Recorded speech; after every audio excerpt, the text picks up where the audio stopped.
नमस्कार, बहुत स्वागत है आप सभी का। आप देख रहे हैं IABC 24 और मैं हूं आपके साथ आकांक्षा पांडे। तो शाम के 7 बज रहे हैं और वक्त हो गया है मध्य प्रदेश के नंबर 1 बुलेटिन का। मध्य प्रदेश में आज क्या हुआ का, तो मध्य प्रदेश में आज दिन भर क्या हुआ, हर खबर का पूरा अपडेट आपको मिलेगा नंबर 1 बुलेटिन में। चलिए बुलेटिन की शुरुआत करते हैं आज की 2 बड़ी खबरों के साथ। तो मध्य प्रदेश में लव जिहाद को लेकर जबरदस्त प्रदर्शन हो रहा है। सागर का बंडा हो या फिर जबलपुर, दोनों ही जगहों पर लव जिहाद की खबरों ने बवाल मचा रखा है। तो सड़क पर बवाल, लव जिहाद को लेकर फिर उठे सवाल। जबलपुर और सागर की तस्वीर आप देखिए, शहर शहर लव जिहाद का कहर देखने को मिला है और विरोध भी हुआ है।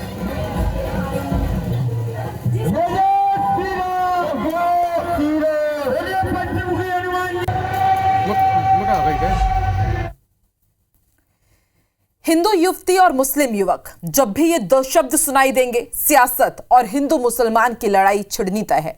एक और जहां युवती के परिजन और हिंदू संगठन आंदोलित है, वहीं तेलंगाना के बीजेपी विधायक टी राजा ने भी अजीबोगरीब ऐलान कर दिया है, लेकिन लड़का और लड़की अब भी लापता है।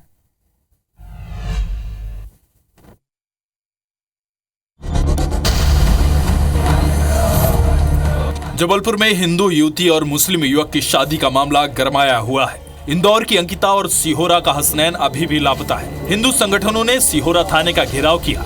इस दौरान युवती के परिजन भी मौजूद रहे। 3 दिन से हम सिहोरा में पड़े हैं, जब हमें पता चला कि हमारी लड़की अंसर अंसारी से शादी करने जा रही है। हमें प्रशासन से कोई मदद नहीं मिल रही। रजिस्टर मैरिज को आपको रोकना है। अगर अंकिता राठौर एक जिहादी के चंगुल में फंसेगी तो 10 जिहादियों को पैदा करेगी। वर्तमान में लड़की कहाँ पर है इसकी जानकारी नहीं है। आज इस संबंध में इनके द्वारा एक एप्लीकेशन भी दिया गया है। इस पर से लड़के के परिजनों की तलाश की जा रही है, लड़के की भी तलाश की जा रही है। तेलंगाना विधायक टी राजा ने पिटीशन लगाकर युवक युवती को सुरक्षा देने पर भी सवाल उठाए हैं। साथ ही हिंदू लड़कों को मुस्लिम लड़कियों से शादी करने पर सुरक्षा देने की बात कही है।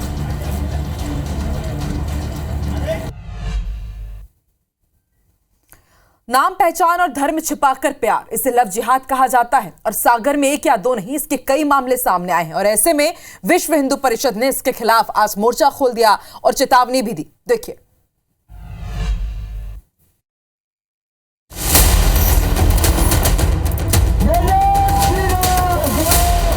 सागर के बंडा में लव जिहाद के विरोध में सड़कों पर बड़ा जनसैलाब दिखा।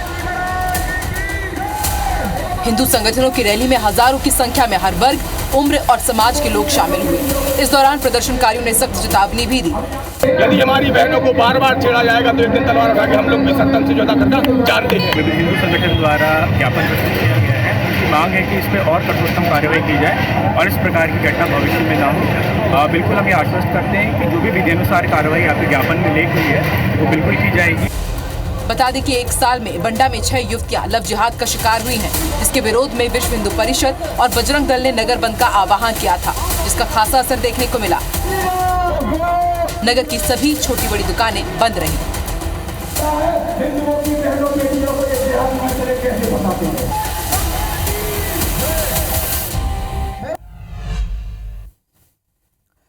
स्कूल और कॉलेज हमारे आने वाली पीढ़ी को शिक्षित और सभ्य बनाने के लिए अहम भूमिका निभाते हैं, लेकिन जब उन्हीं स्कूलों के कर्ता धर्ता अश्लील हरकतें करने लगे तो बच्चों के भविष्य और उनकी मनोस्थिति पर क्या प्रभाव पड़ेगा। धार्मिक स्थलों से ध्वनि प्रदूषण का मुद्दा एक बार फिर मध्य प्रदेश में चर्चा में है। प्रदेश के एक IAS अधिकारी ने लाउडस्पीकर को लेकर सवाल उठाया, जिसके बाद सियासी बवाल मच गया।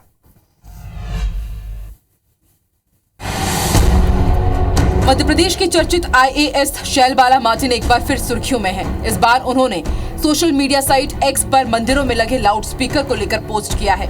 IAS शैलबाला ने लिखा कि मंदिरों पर लगे लाउडस्पीकर जो कई गलियों में दूर तक ध्वनि प्रदूषण फैलाते हैं, जो आधी आधी रात तक बजते हैं, उनसे किसी को डिस्टर्बेंस नहीं होता।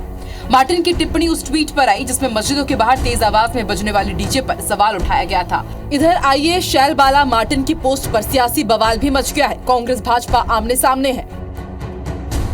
शिल बालाजी ने जो कहा है वो न्याय संगत बात की, और कांग्रेस पार्टी हमेशा संविधान के साथ है, तो सभी धर्मों को अपने धर्मों का पालन करने का अधिकार है। कुछ लोग हमेशा सनातन धर्म की सहिष्णुता का फायदा उठाने की कोशिश करते हैं, उसको टारगेट करते हैं। उन लोगों को भी ध्यान रखना चाहिए। इस तरह से चर्चा में बने रहने के लिए हिंदू धर्म के ऊपर इस तरह की विवादित टिप्पणियों से बचना चाहिए।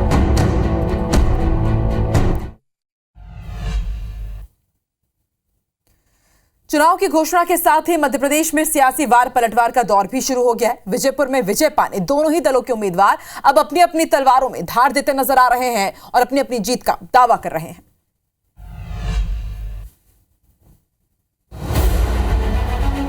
मध्य प्रदेश की विजयपुर सीट पर उपचुनाव का बिगुल बज चुका है। बीजेपी और कांग्रेस दोनों ने यहां अपने अपने उम्मीदवारों का ऐलान कर दिया है। बीजेपी ने लोकसभा चुनाव के दौरान बीजेपी में शामिल हुए कैबिनेट मंत्री रामनिवास रावत पर दांव खेला है, तो वहीं कांग्रेस ने 2023 में निर्दलीय प्रत्याशी रहे मुकेश मल्होत्रा पर बाजी लगाई है। इस बार पूरी पार्टी तैयारी कर रही है और सभी लोग हमारे साथ में हैं, तो इस बार परिणाम अच्छे आएंगे और चुनाव बहुत अच्छे वोटों से जीतेगी कांग्रेस पार्टी। तो इधर विजयपुर सीट पर अजय रहने वाले रामनिवास रावत ने भी अपनी जीत का दावा किया है। विजयपुर में शिक्षा के क्षेत्र में, स्वास्थ्य के क्षेत्र में भी हम सुधार करने की कोशिश करेंगे। भारतीय जनता पार्टी में पहुंचने के तुरंत बाद 100 स्तरीय अस्पताल की स्वीकृति मिल चुकी है, उसका भी निर्माण होना है। बीजेपी और कांग्रेस की जीत को लेकर अपने अपने दावे हैं, लेकिन किसके सिर जीत का ताज सजेगा ये 23 नवंबर को रिजल्ट के दिन ही पता चलेगा। तो मध्य प्रदेश में कुछ भी घटे, सियासी तलवार खिंचनी तय है, लेकिन जब बात कश्मीर पर आतंकी हमले की आती है तो कांग्रेस बीजेपी पर और बीजेपी कांग्रेस पर आतंक को बढ़ावा देने का आरोप लगाती है।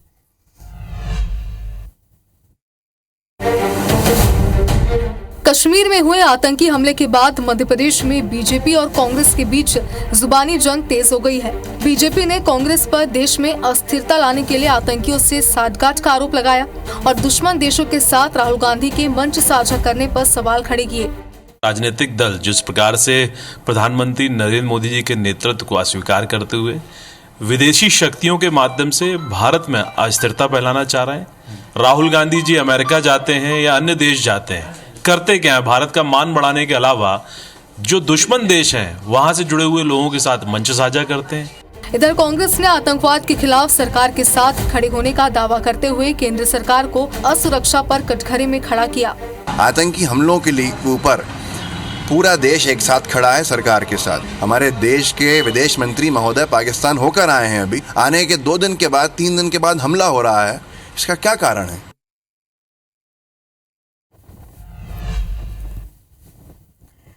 मध्य प्रदेश में उपचुनाव के बीच सियासी दल जहां अपनी तैयारियों को धार दे रहे हैं, वहीं जीत के लिए आस्था और अंधविश्वास का सहारा लेते हुए भी नजर आ रहे हैं।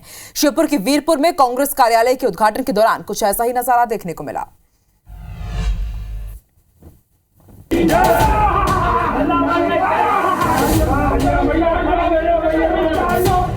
चौंकिए मत, ये तस्वीर कहीं और की नहीं बल्कि श्योपुर के वीरपुर में कांग्रेस कार्यालय के उद्घाटन की है, जब एक शख्स के अचानक हिलने डुलने और हाथ पैरों को जमीन पर पटकते हुए देखकर कांग्रेसी उसकी जय जयकार करने लगे और कांग्रेस प्रत्याशी मुकेश मल्होत्रा ने आशीर्वाद भी लिया। माता जी की जो वरदान मिला वो हमारी जीत निश्चित है और ये सरकारों से हम नहीं डरते। पहले भी सरकार कांग्रेस की 2019 में गिराई थी, येदर सिंह कंसाना को चुनाव जनता ने हराया। इतना ही नहीं, ये तक दावा किया गया कि उस शख्स के शरीर में देवता आ गए हैं। आस्था या अंधविश्वास को लेकर ये तस्वीरें लोगों के मन में कौतूहल जगाती हैं। तो क्या कांग्रेस की चुनावी नैया ऐसे ही पार लगेगी?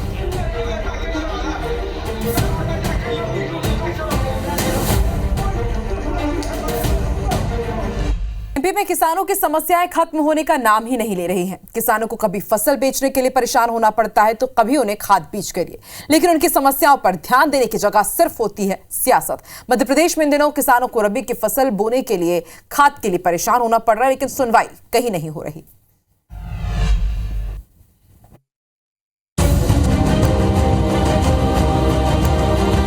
ये लंबी लाइनें, ये मारामारी खाद के लिए है। दरअसल एमपी के कृषि मंत्री ऐंदल सिंह कंसाना के गृह जिले मुरैना में ही डीएपी खाद की किल्लत से किसान परेशान हैं। किसान सुबह से ही खाद के लिए लंबी लंबी लाइनों में लगे रहते हैं, लेकिन उन्हें खाद नहीं मिल पाती। किसानों ने खाद की कालाबाजारी का आरोप लगाया है। सोसाइटी में जो लोग बैठे हुए हैं ना, वो अपने उनके जान परचे के उनके 25 हमने देखे हैं, 25 DAP के कट्टे के रसीद बना के दी हुई। ब्लैक में कुछ नहीं हो रहा है। जो भी है यहाँ जो भी खाद आता है वो किसान को यहाँ से उपलब्ध कराते हैं। नर्मदापुरम में भी खाद का संकट है। टोकन लेने किसानों की लगी लंबी लाइन है।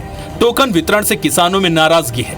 पीछे से टोकन वितरण करने से किसान नाराज हैं। खाद की रैक नहीं लगने से किसान परेशान हो रहे हैं। इधर ग्वालियर में खाद की कालाबाजारी पर एक्शन हुआ है। पिछोर संस्था के खाद प्रभारी अल्ताफ खान को निलंबित किया गया है। खबर भोपाल से है। यहां भूख प्यास से 85 साल की बुजुर्ग ने दम तोड़ दिया। पोस्टमार्टम रिपोर्ट में यह खुलासा हुआ है। दरअसल बुजुर्ग महिला घर में मृत मिली थी। बुजुर्ग मां को छोड़कर बेटा और बहू उज्जैन महाकाल दर्शन के लिए गए थे और 2 दिन बाद जब पड़ोसियों को दुर्गंध आई, बदबू आई, तब उन्होंने पुलिस को इसकी सूचना दी। महिला का एक बेटा इंदौर में SI है और जो दूसरा बेटा है अपनी बहू के साथ उज्जैन चला गया मां को घर में बंद करके। और आप देखिए भूख प्यास से मां की मौत हो गई।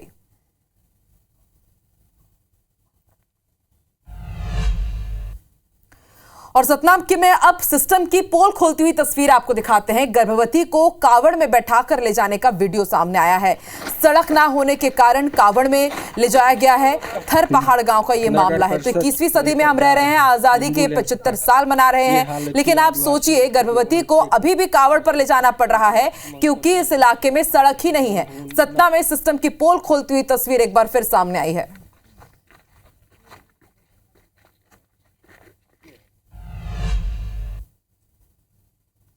बिग ब्रेकिंग टीकमगढ़ से। यहां डीजे सिस्टम में आग लग गई। वाहन समेत डीजे सिस्टम में आग लग गई। डीजे संचालक ने शिकायत दर्ज कराई है। जतारा थाना क्षेत्र के रामनगर में यह वारदात हुई है और जतारा थाना पुलिस मामले की जांच में जुटी। तो तस्वीर आप देखिए, वाहन समेत पूरा डीजे सिस्टम जलकर स्वाहा हो गया है। अभी तक ये पता नहीं चल पाया कि आखिर इसमें आग कैसे लगी है। डीजे संचालक ने शिकायत दर्ज कराई है। तो ब्लास्ट होगा।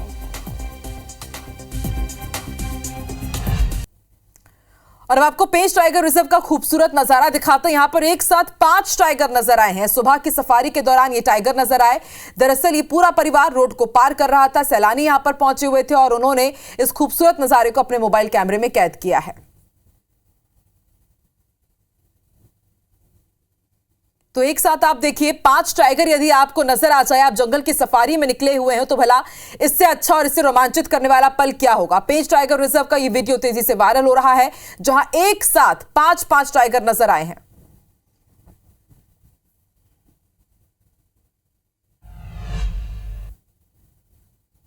और एमपी के बुलेटिन में फिलहाल इतना ही। आगे देखिए आज छत्तीसगढ़ में क्या है खास। हमर बानी हमर गोठ में श्रवण तंबोली के साथ। नमस्कार।